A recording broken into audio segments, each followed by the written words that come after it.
There's a question here is what is the best age to start to explain to our children about marriage?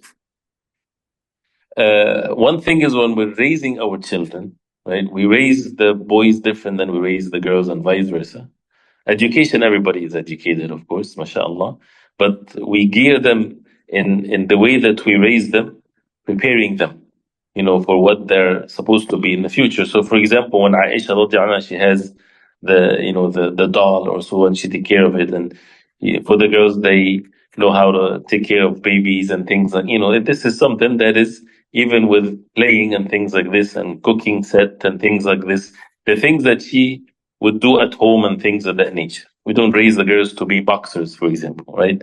So the things that would make them upon what you want them to be later when they're young, and then once they reach the age of puberty and they become responsible for their actions, then we also need to make sure that this is something that they're aware of. This is their life. Their life is to have a family and to have children and to fulfill the commands of Allah subhanahu wa ta'ala in this. So to prepare them like this and to teach them, of course, without breaking the shyness and the haya that's supposed to be in their hearts. So it doesn't have to be that now I'm going to speak to you about marriage. No, it comes by, of course, being example to them and to be talked about with wisdom that this is what the normal progression of things that, and as we mentioned before, which might be shocking for many of us, when it comes to marriage, Allah subhanahu wa ta'ala created it in such a way, and the way of the Prophet ﷺ and the way of the deen is that we get married. We don't leave ourselves like this without being married, men and women.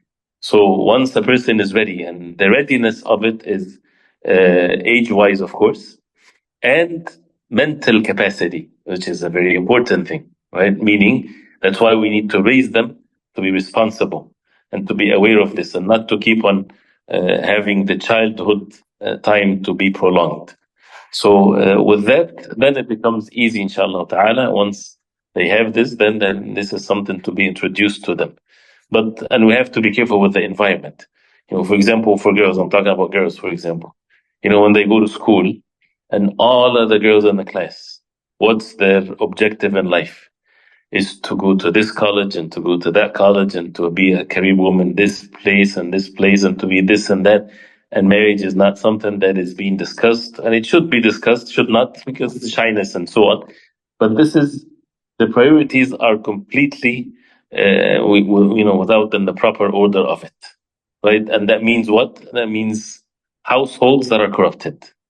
Because who's going to take care of her? Who's going to take care of the next generation to come?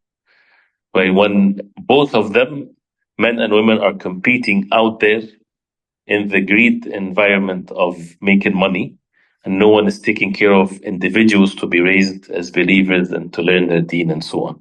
This is the greed that we have. It's not about the deen. It's not about what is good. It's about the greed. But what Allah subhanahu wa ta'ala wants from us. So the environment and the friends and so on, this is such a serious matter because they affect one another. We're not created to be isolated. Allah protect us, inshallah.